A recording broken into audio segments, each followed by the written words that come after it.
You're listening to the DolphinsTalk.com podcast network.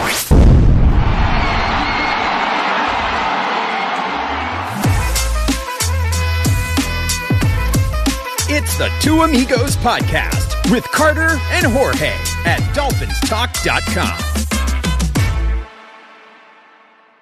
Welcome to the TuAmigos. I'm going to apologize right off the bat because I told you this week would be when Jorge, my amigo, the reason we call ourselves the TuAmigos other than the quarterback, he is gone again. He is stuck in traffic somewhere in some place. I don't remember where he lives off the top of my head. Here's what I will tell you, though. Last week, I came on here as a solo show. I've done like 3 of the last 4 weeks solo.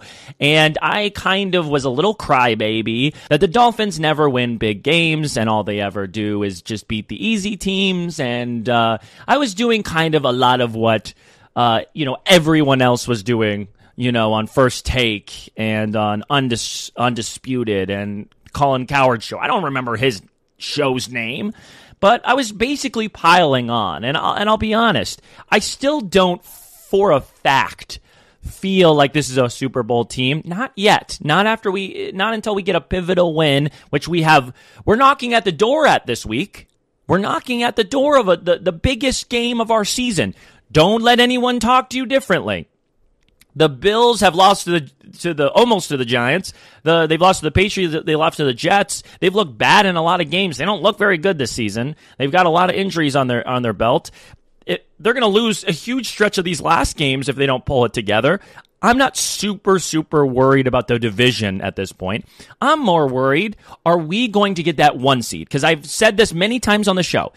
If we want to win a Super Bowl, if we want to have the expectations above where we have had our expectations in the past as a Dolphin fan, remember our expectations in the past has been, can we make the playoffs? You know what I mean? Because we're always ending, at least in the last 6 or 7 years, we usually end 9-7, 10-6, 8-8, 7-9, and we miss the playoffs, and we're not good enough to make the playoffs or make a run, and we're not bad enough to get a high draft pick.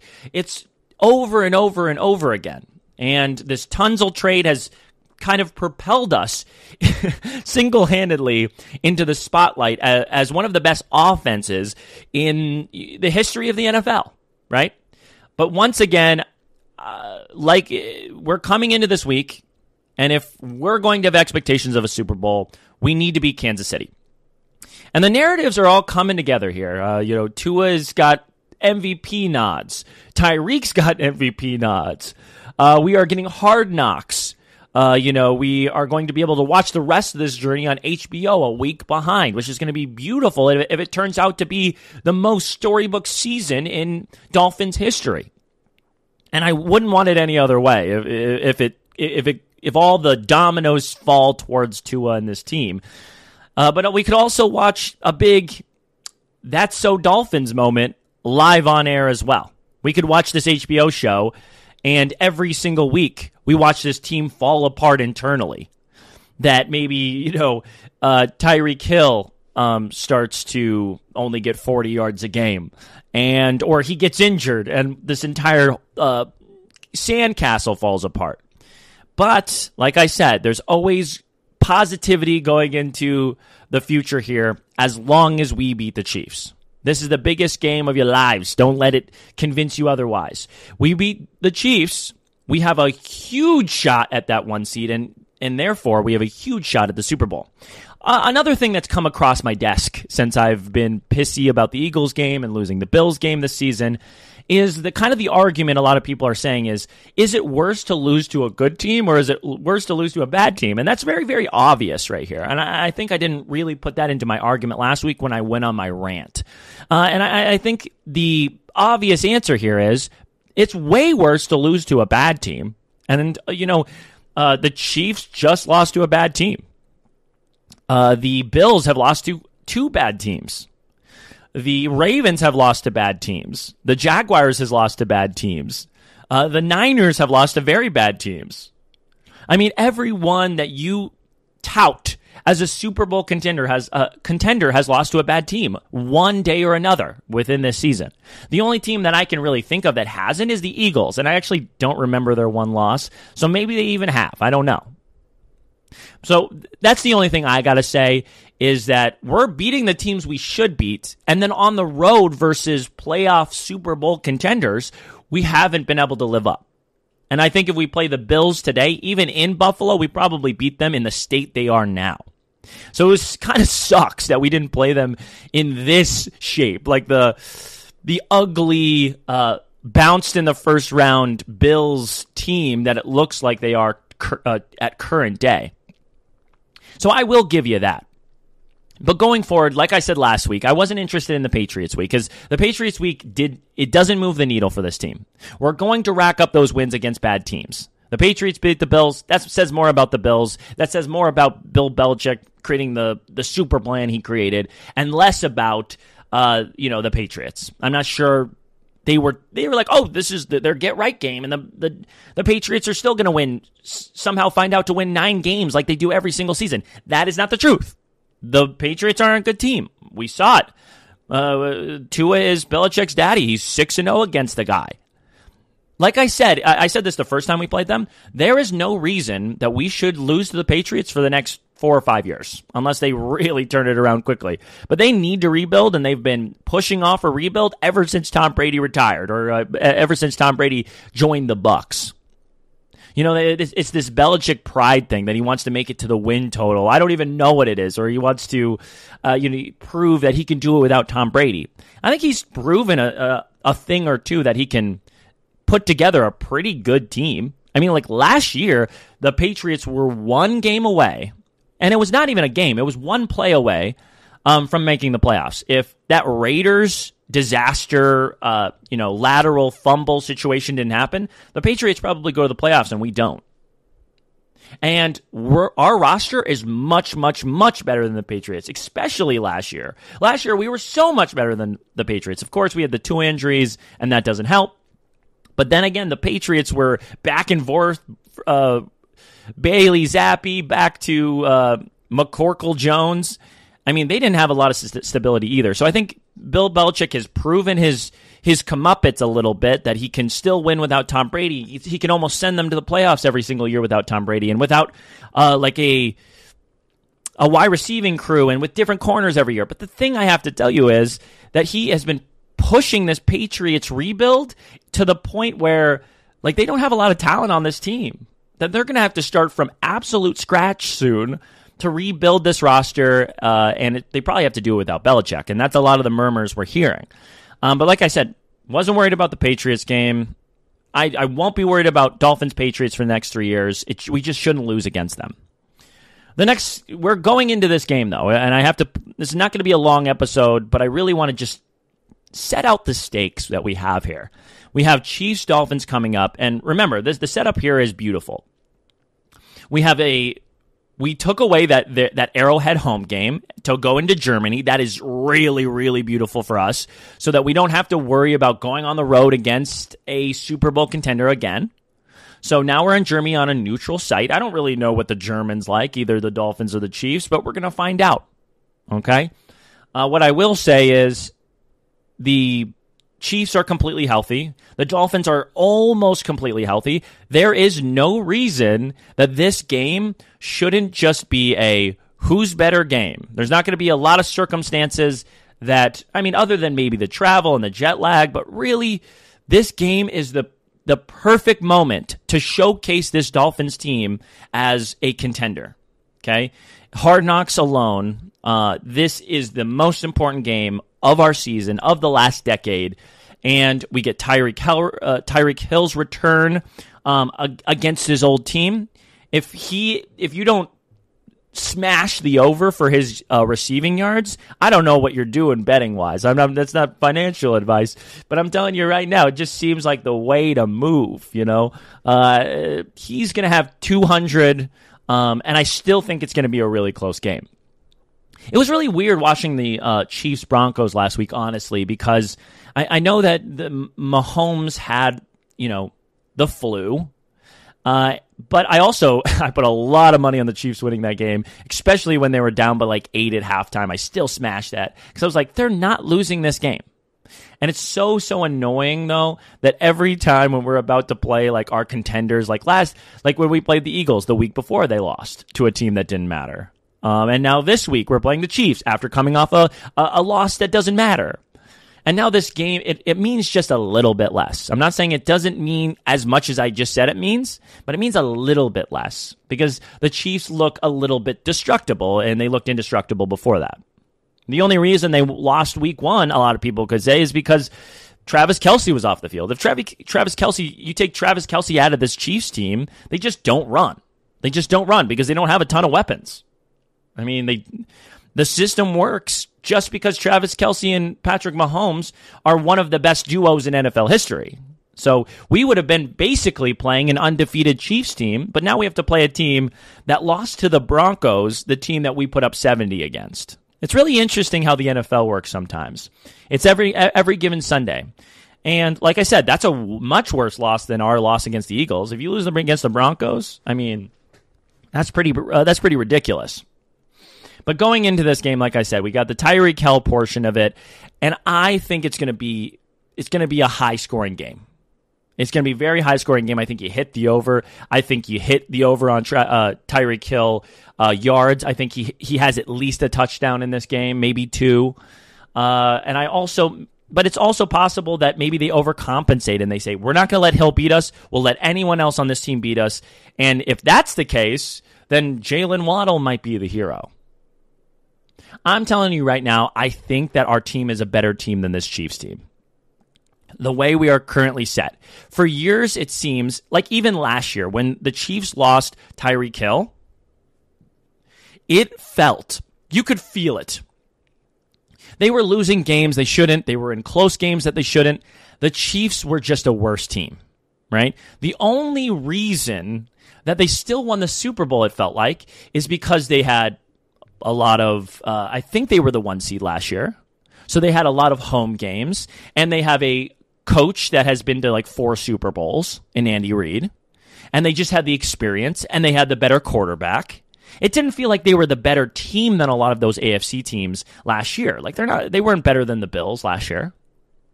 But you know, for whatever reason, the experience and the system and the coaching job just catapulted them to another Super Bowl. Like, no one thought they were going to win a Super Bowl out the year Tyreek Hill leaves their team, did they? I thought they were going to regress significantly. But instead, they come off a year, they lose the best wide receiver in the NFL, and they win a Super Bowl. They do better than they did the year prior. It makes no sense to me. It makes no sense really to anybody. So here's the thing I have to tell you. I think it's going to be a reckoning eventually. I think the Patriots did this too. It's this game of like, we have such a good quarterback, it doesn't matter who our weapons are. And then you lose someone like Gronk when the Patriots lost Gronk. And then you realize, oh, we do need significant talent, or we can't really do anything, you know? And I think there's a reckoning coming for the Chiefs, and I really do believe it's this season, is that Travis Kelce cannot be your only weapon on this team.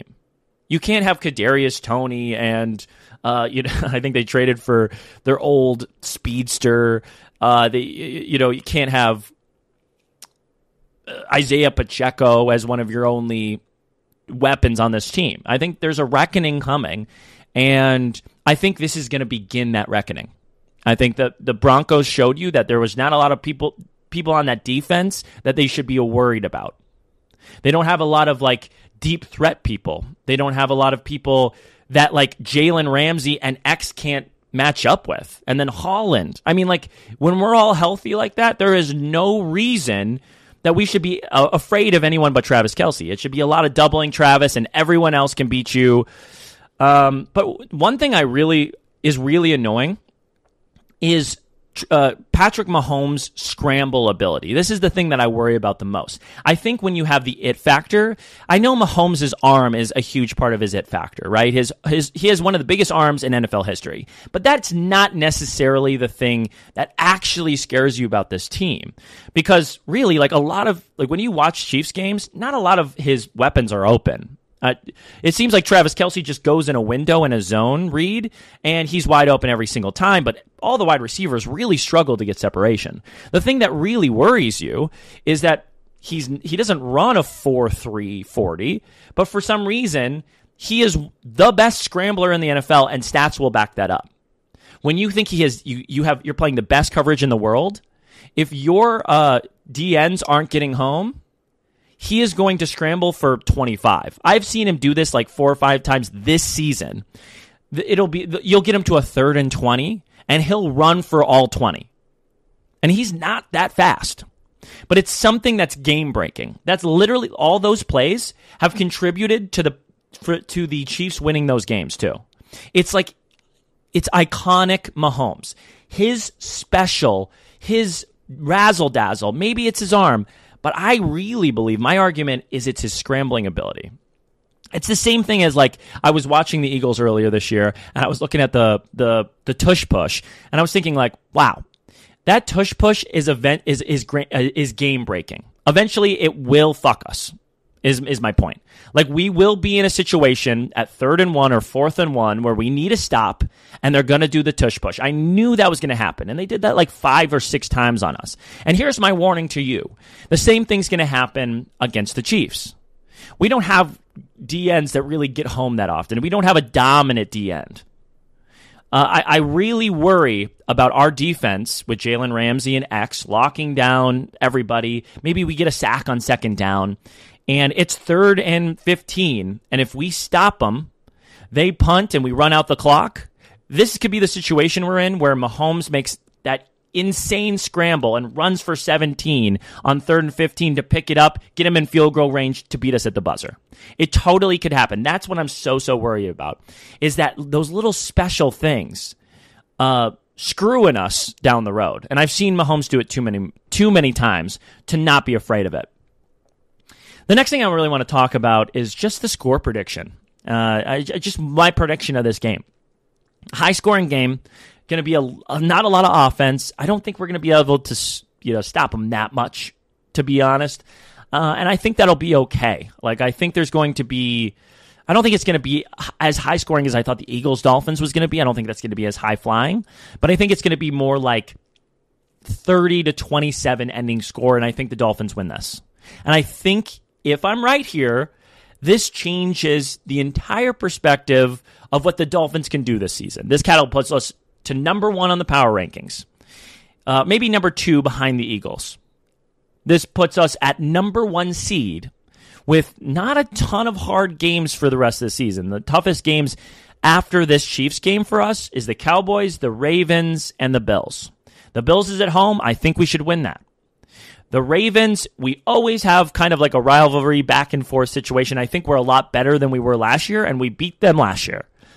And I don't really think they're not that much better than last year.